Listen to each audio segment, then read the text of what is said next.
তেলটা সমস্যাটা বেশি, তেলের দামটা প্রচুর, তেল আমাদের জন্য অনেক কেনা বড় দায় হয়ে যায়, কারণ 200 টাকা লিটার তেল, তাই আমাদের অনেক কষ্ট হয়। 200 টাকা লিটার তেল কিনতে আমাদের অনেক কষ্ট হয়ে যায়। মাছের বাজার তো মনে হয় যাওয়াই যায় না। মাছের বাজার একটা মাছ কিনতে গেলে 400-500 টাকা মাছ লাগে, আমাদের কিনা স্বার্থ থাকে না এই সময়।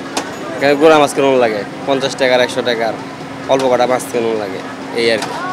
মাছের বাজার তো বেশি দেখতেছি যে আগের তো একটু বাড়তি।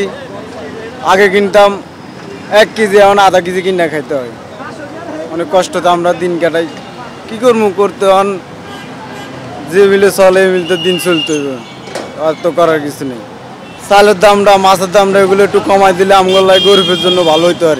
এই যে ড্রাগন ফল কালকে কিনছি, মনে করেন 100 টাকা বেচছি, আজকে 105 টাকা কিনছি।